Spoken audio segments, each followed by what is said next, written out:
The night my granddaughter whispered, "Grandma, please don't let them take me back," I realized something was terribly wrong.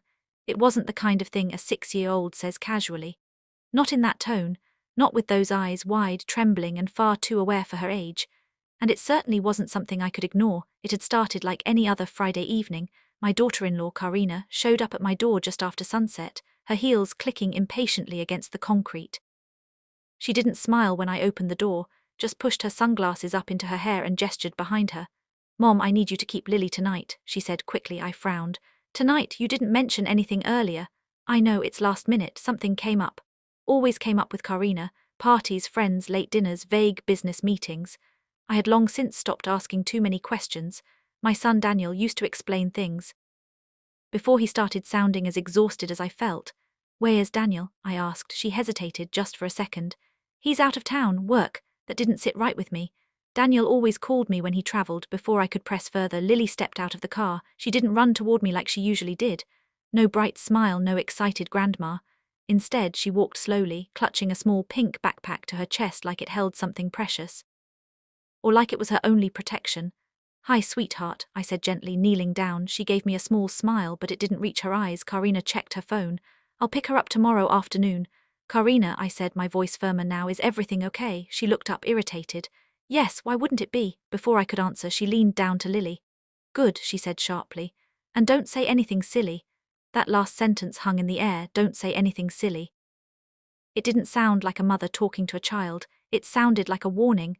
That night, Lily barely touched her dinner. She kept glancing at the windows, at the door, at the shadows in the corners of the room. "Sweetheart," I said softly, sitting beside her on the couch, "are you feeling okay?" She nodded, but her fingers were trembling. I turned off the television. "You know you can tell me anything, right?" She didn't respond. Instead, she climbed closer and pressed her small body against mine, like she used to when she was a toddler. "Grandma," she whispered. "Yes, baby," her voice dropped even lower. "Please don't let them take me back." Heart stopped. "Take you back where?" I asked carefully. She shook her head quickly, eyes darting toward the door like someone might be listening. "I'll be good," she said suddenly.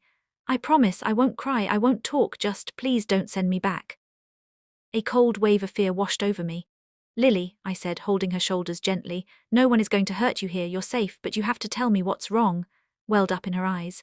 "They get mad when I talk," she whispered. "Who gets mad?" She hesitated, then, barely audible, "Mommy's friend." I felt something twist deep inside my chest. "What friend?" I asked. She shook her head violently.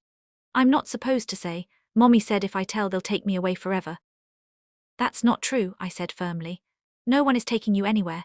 But she didn't look convinced. Instead, she leaned in closer and whispered something that made my blood run cold. "He comes at night." I didn't sleep at all. I stayed awake in the living room, the lights on, the doors locked, my mind racing through every possibility and none of them good. At around midnight, I heard Lily crying softly from the guest room. I rushed in. She was curled into a ball, shaking. "He's here," she whimpered. I heard him. "No one is here," I said, checking the windows, the closet, under the bed. Everything was clear. Still, I sat with her until she fell asleep again. And that's when I noticed it, a bruise, faint, yellowish on her upper arm, the kind that wasn't new, the kind that had been healing, the kind that shouldn't have been there at all. By morning, I had made up my mind something was wrong. Deeply wrong, and I wasn't going to ignore it. Karina arrived earlier than expected, just after noon. She knocked once sharply, then let herself in. "Ready, Lily?" she called out. Lily froze. She grabbed my hand so tightly it hurt.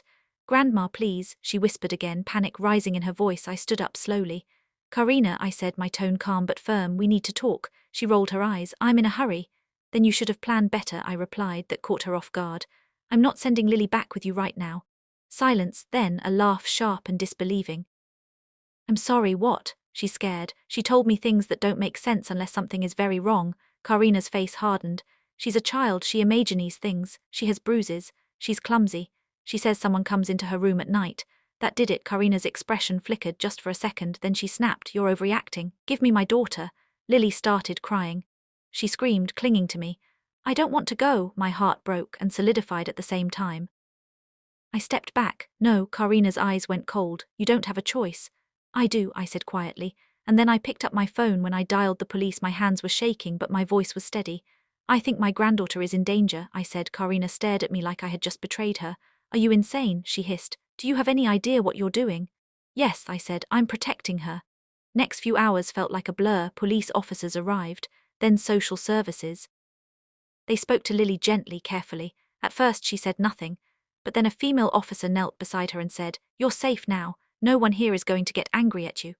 Something in Lily broke open. She started talking, not all at once, but enough to confirm every fear I had. Karina had been leaving Lily alone at night, not always, but often, and sometimes she wasn't alone. A man, Mommy's friend, would come over. He wasn't kind, he wasn't safe.